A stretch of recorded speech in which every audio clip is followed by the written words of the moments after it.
దేవుని యొక్క చిత్తమును జరిగిస్తూ ఉన్నప్పుడు, దేవుని ప్రజలను నడిపిస్తూ ఉన్నప్పుడు వీళ్ళు కూడా ఇటువంటి కరువులను ఎదుర్కొంటా వచ్చారు.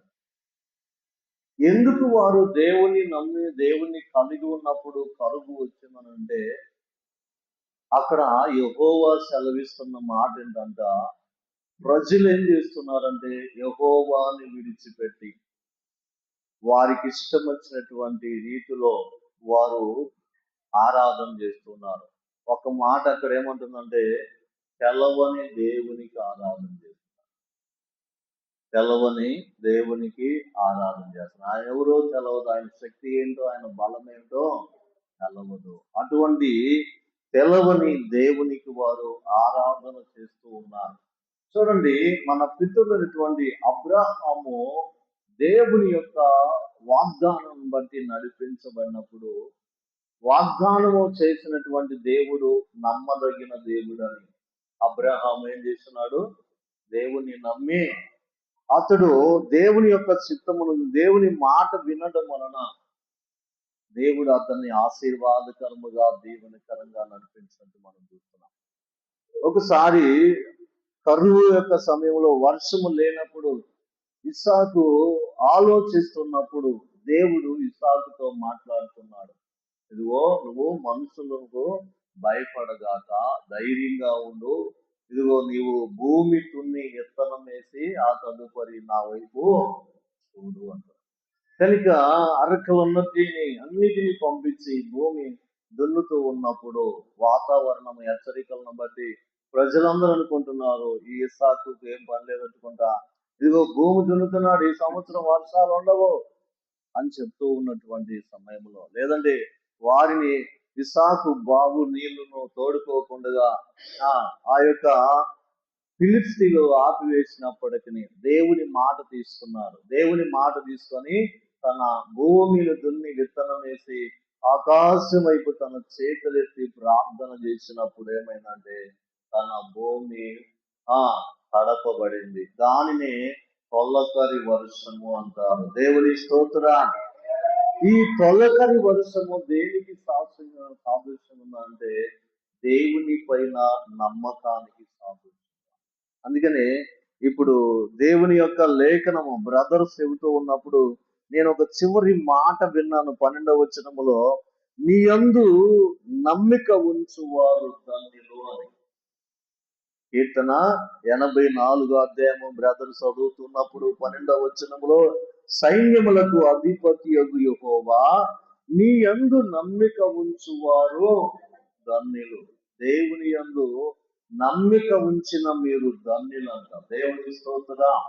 కనుక ఇస్సాకు దేవుని యందు విశ్వాసం ఉంచున్నాడు, నమ్మిక ఉంచున్నాడు. అయ్యా, నీ మాట చొప్పున నేను భూమి దున్ని విత్తనం వేస్తున్నానయ్యా, నాకు నీ పై నమ్మిక ఉన్నది, నీ మాటలో నాకు నమ్మిక ఉన్నది, అందుకని నేను భూమిని దున్ని విత్తనం వేస్తూ ఉన్నాను. కనుక ఇస్సాకు ఏం చేస్తున్నాడు? దేవుని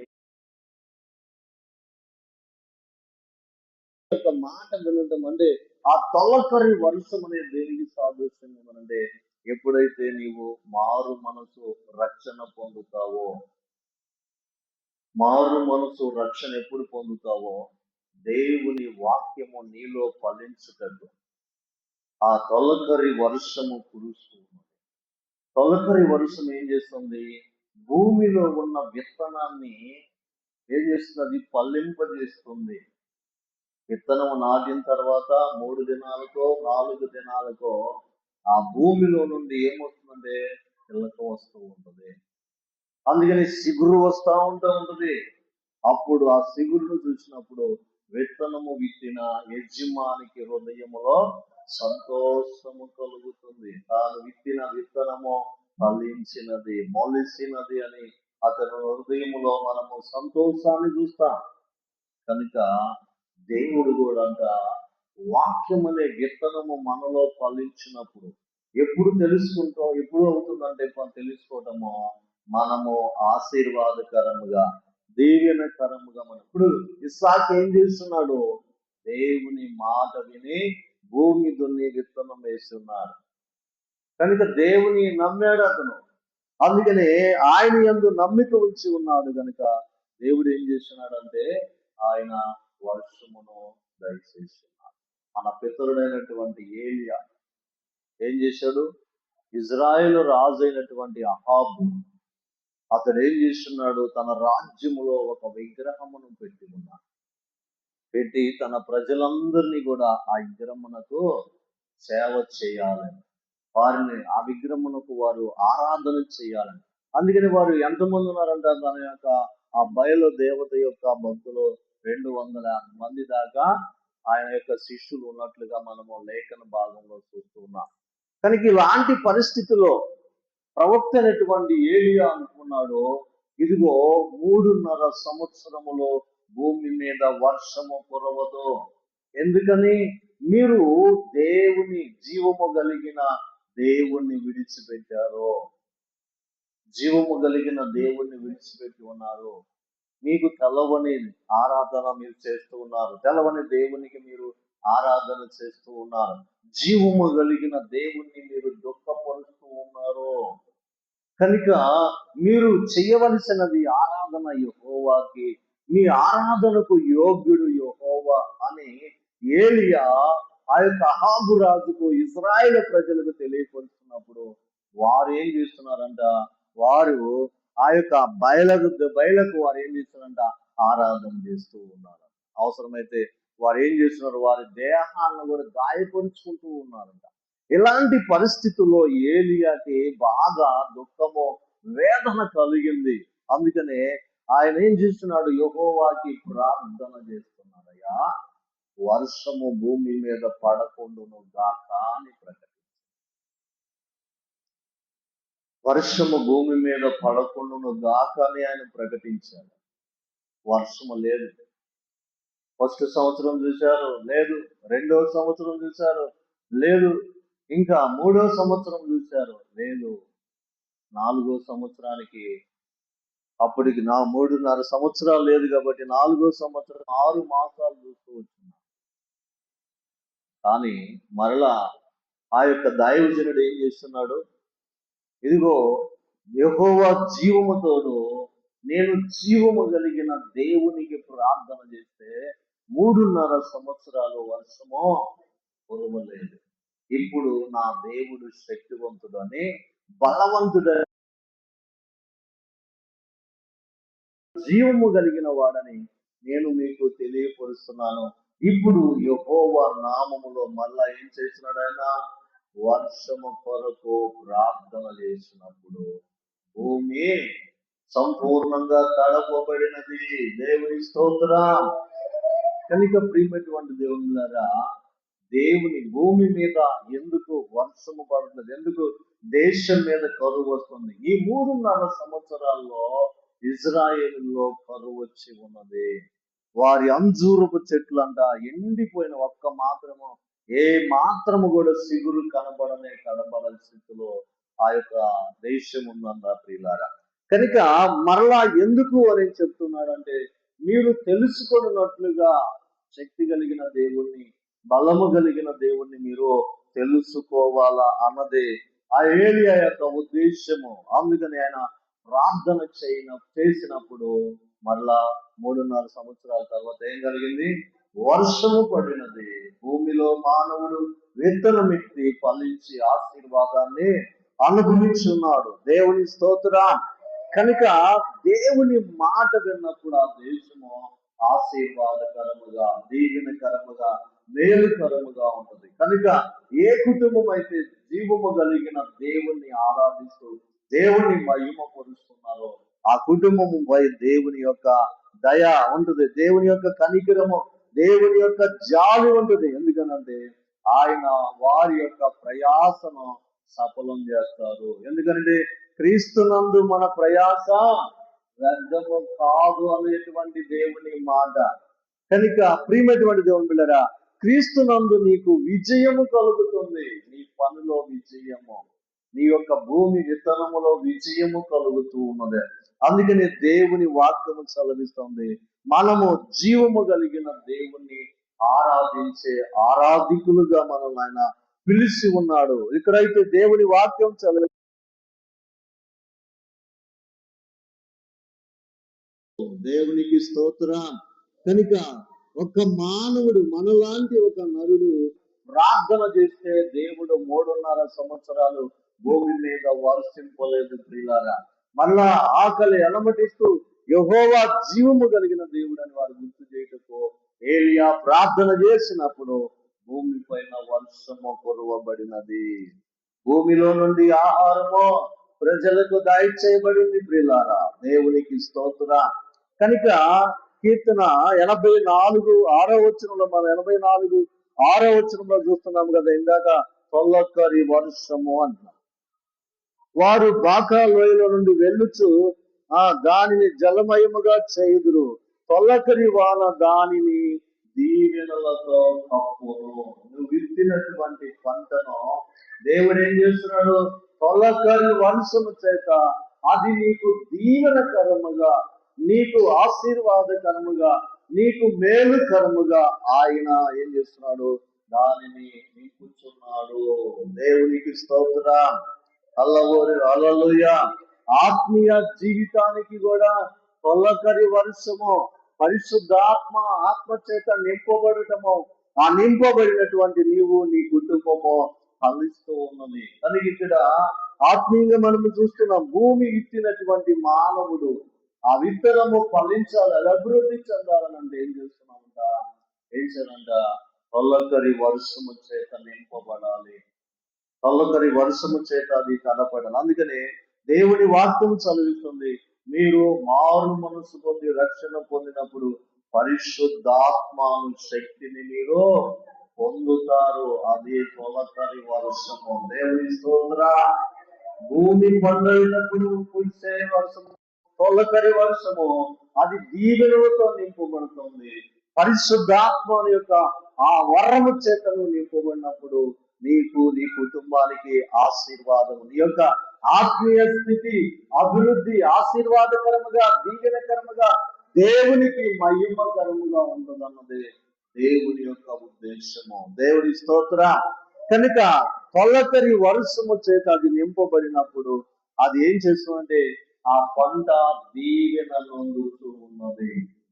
దేవుని నమ్ముకున్నటువంటి నీవు తొలకరి వర్షం అనే పరిశుద్ధాత్మ శక్తితో నీవు నింపబడినప్పుడు నీవు, నీ కుటుంబము ఫలిస్తారు.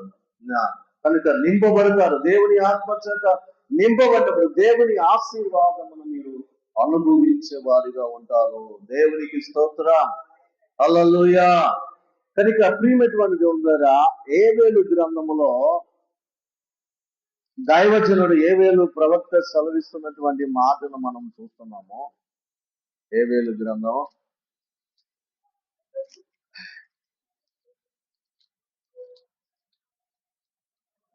2వ గ్రంథంలో చూస్తున్నాము కదా, ఇక్కడ 2వ అధ్యాయం. అప్పటి వరకు వారి యొక్క మనము మొదటి అధ్యాయము 2వ అధ్యాయం నుంచి 20 వచనాలు మనం చూస్తూ వచ్చినప్పుడు వారు మొదటి అధ్యాయములో వారు ఏం చేస్తున్నారు?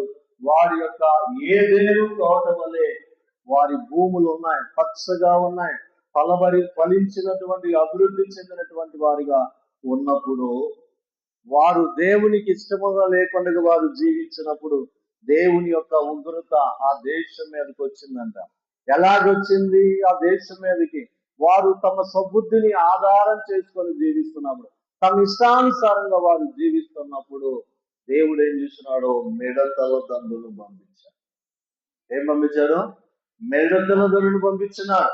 ఈ మిడతలు ఏం చేసినాయంటే వారి పచ్చగా ఉన్న భూములను, అంజూరమ చెట్లను, ఒలివ చెట్లను ఏం చేస్తున్నారంట? ప్రతి చెట్టును కూడా ఏం చేస్తున్నారంటే మోడు చేసేసి ఆ దేశంలో ఏదేను తోట వల్లే ఉన్నటువంటి ఆ యొక్క దేశము ఎడారిగా మార్చబడిందంట. ఎందుకని?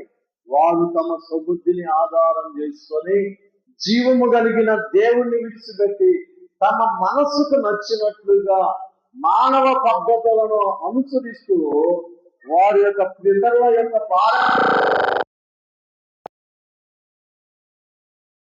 ఉగ్రత వారి మీదకి వచ్చినది.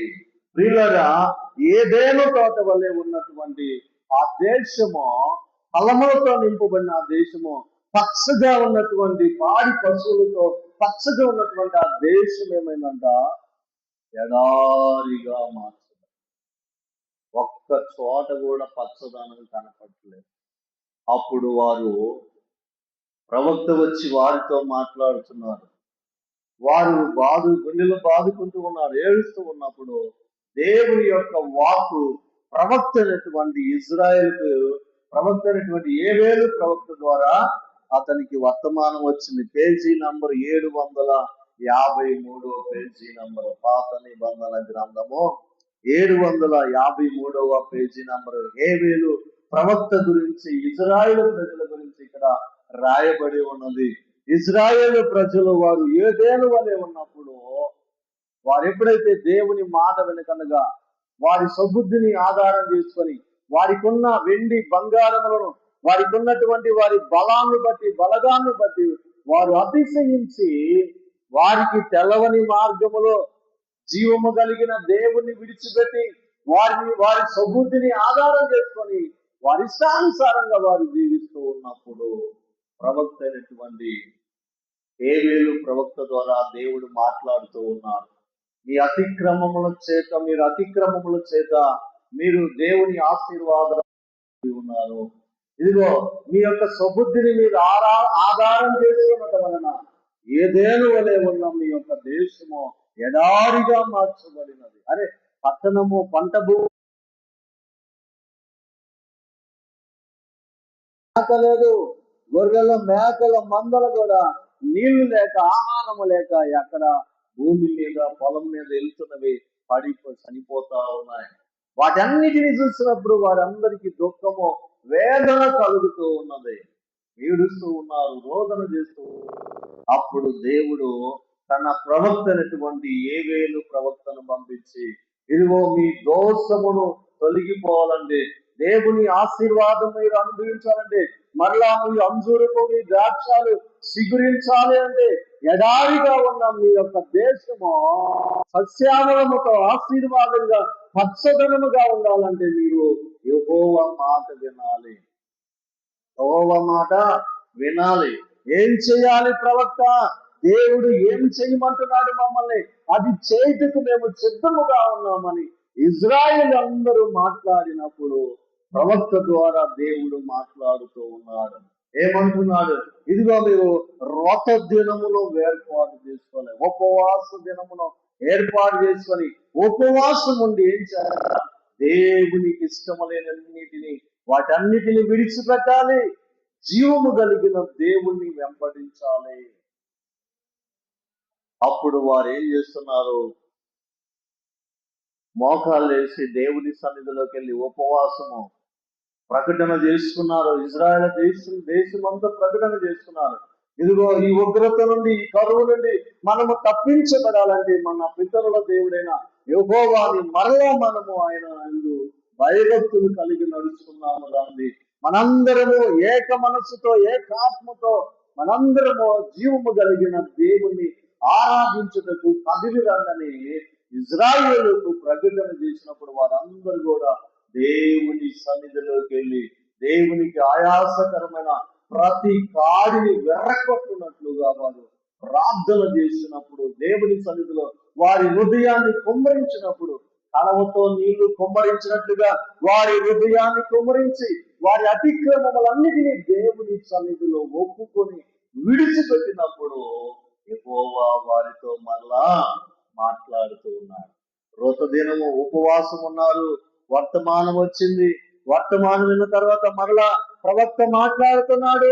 ఇజ్రాయేలు ప్రజలారా, దేవుని ప్రజలారా, దేవుని వైపు తిరిగిన ప్రజలారా, దేవుని మాటకు లోబడిన ఇజ్రాయేలు ప్రజలారా, ఎడారిగా మారిన మీ దేశము పచ్చదనము, మీ ద్రాక్షాలు ఫలించినట్లుగా, మీ అంజూరము, మీ దానిమ్మ ఫలించినట్లుగా, మీ తొట్టిలో సమృద్ధిగా పిండి ఉండినట్లుగా, తైలపు బుడ్డిలో తైలము సమృద్ధిగా ఉండినట్లుగా, ఇదిగో మీరు మిడతల దండు చేత కోల్పోయినటువంటి దానికి 4 అంతలుగా రెట్టింపుగా మీ దేవుడైన యెహోవా మీకు ఆ సమృద్ధిని ఇవ్వబోతూ ఉన్నాడు. ఏమన్నాడు? సియోను జనులారా, మీ దేవుడైన యెహోవా యందు సంతోషించినట్లు తన నీతిని బట్టి, ఆ దేవుని యొక్క నీతిని బట్టి ఆయన తొలకరి వర్షమును మీకు అనుగ్రహించును. వాన కురిపించి తొలకరి వర్షమును కడవరి వర్షమును మీకు అనుగ్రహించును. మీ కొట్లు ధాన్యముతో నింపబడును. మీ ద్రాక్షారసము క్రొత్త ద్రాక్షారసమును క్రొత్త తైలమును. ఓ దేవునికి స్తోత్ర.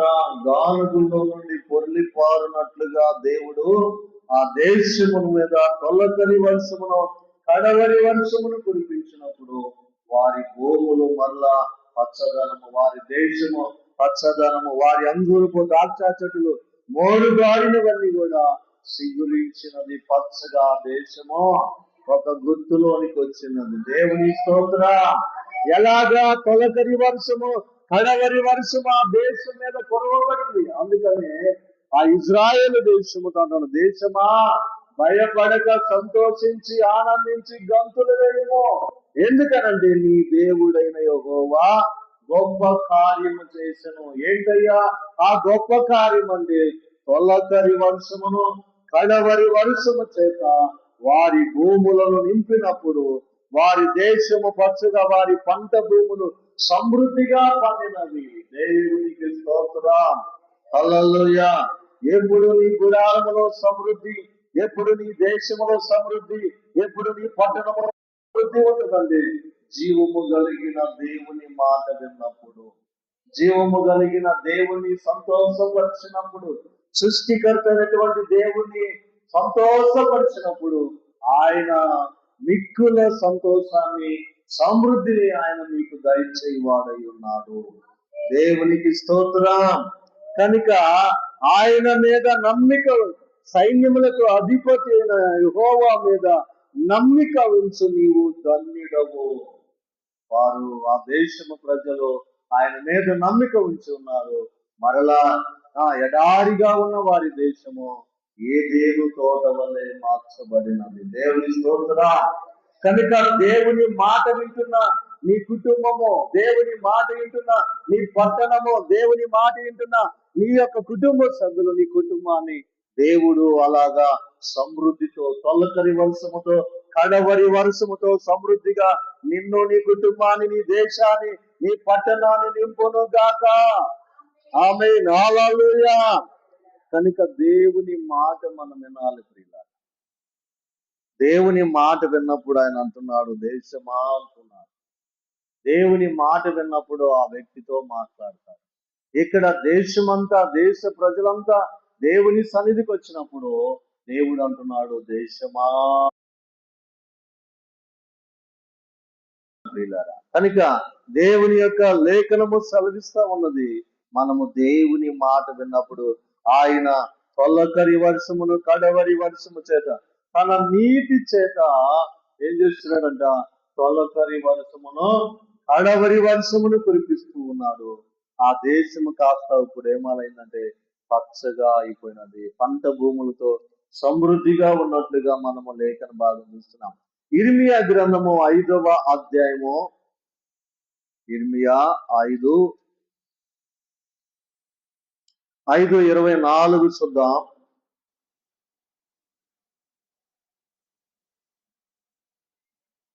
5:24.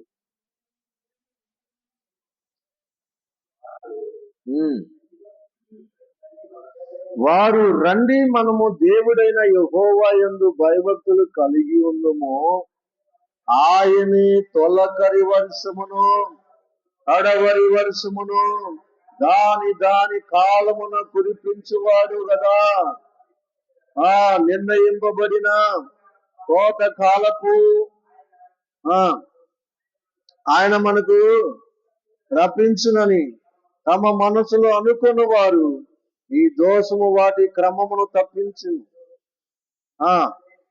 మీకు మేలు కలుగుటకు మీ పాపములే కారణము.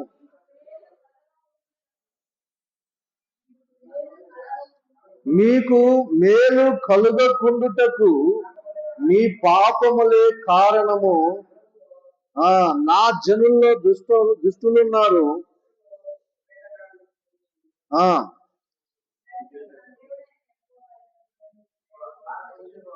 ఉమ్, ఉమ్, ఉమ్.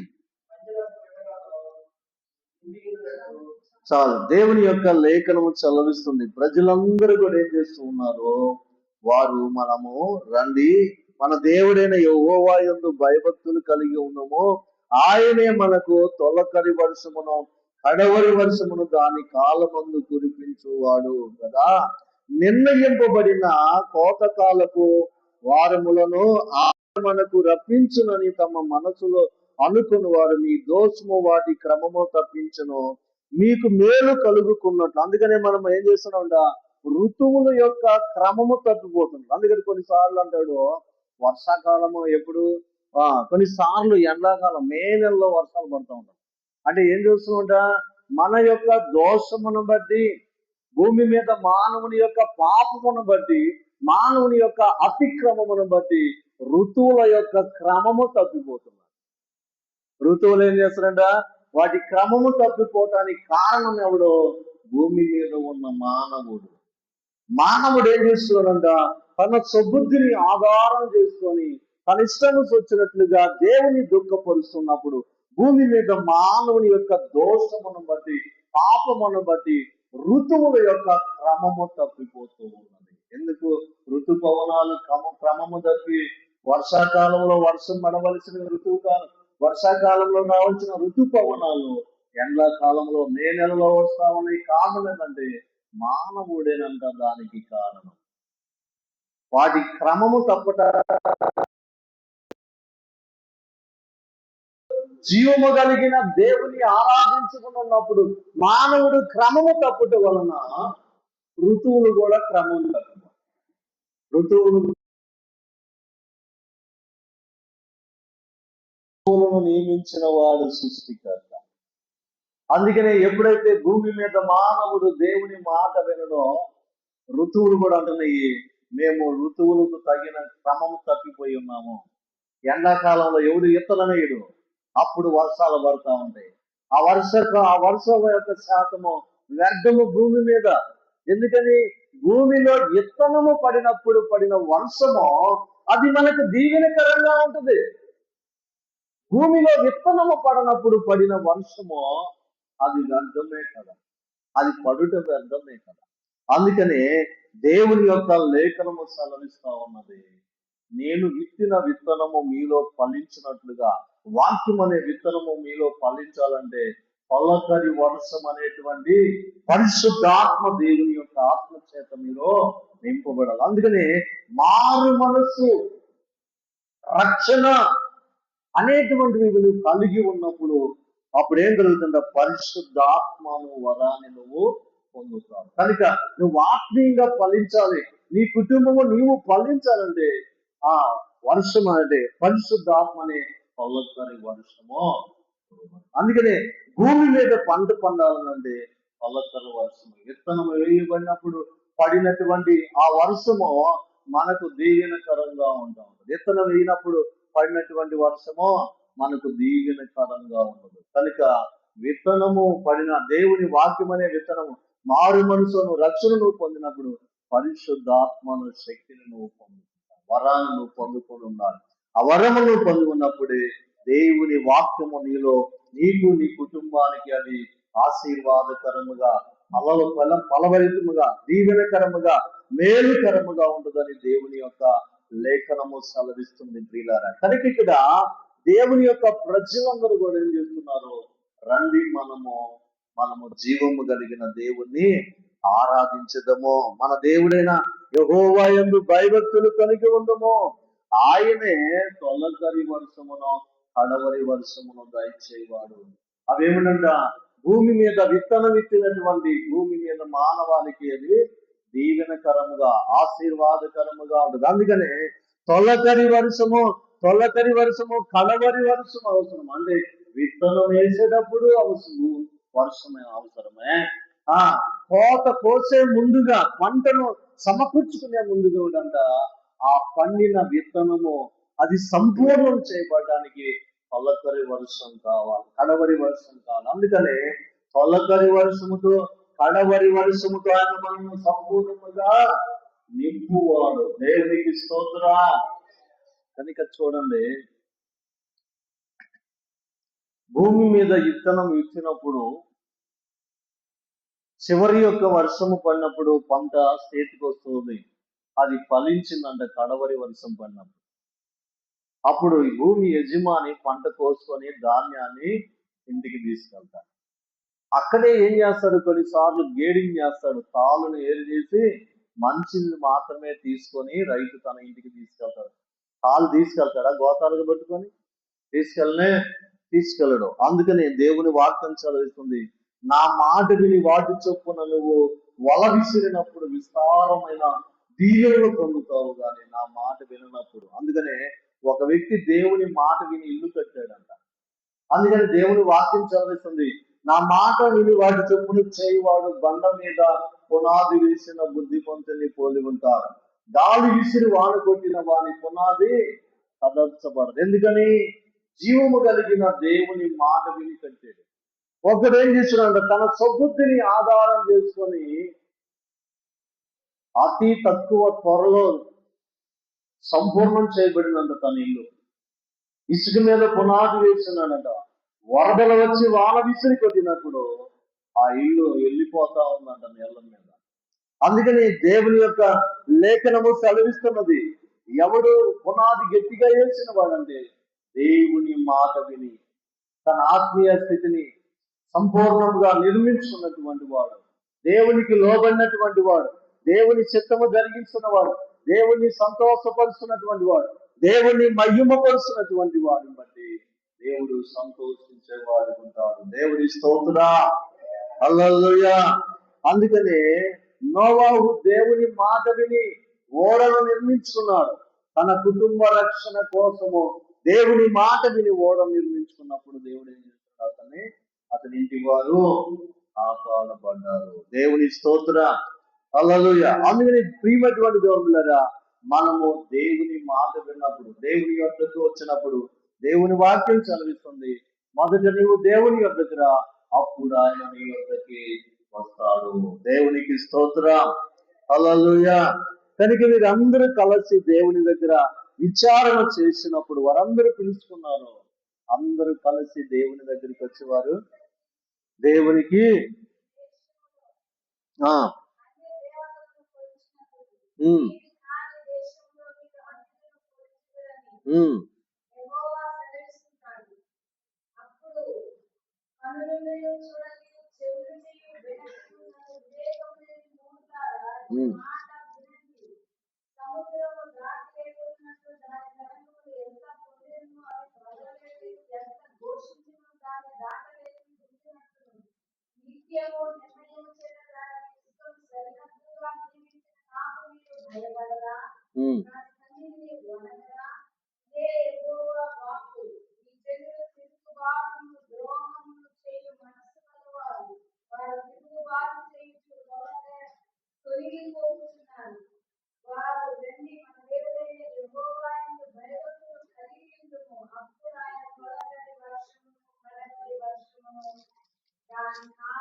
దేవునికి స్తోత్రం.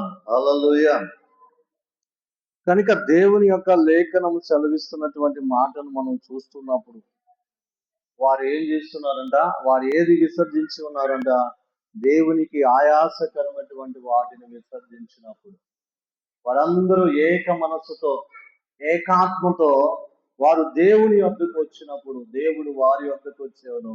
అప్పుడు ఆయన వారి దేశం మీద ఏం చేస్తున్నాడు, తొలకరి వర్షమును కడవరి వర్షమును వారికి దయచేయబడి ఉన్నది. దేవునికి స్తోత్రం.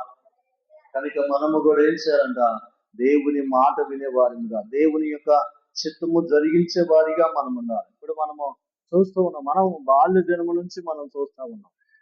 కనుక ఏంటంటే వర్షాకాలంలో వర్షం పడాలంటే పోతురాజును బోలేరమ్మని తడపాలరా అనేవాళ్ళు, తడిపినప్పుడు వాన పడేదిరని.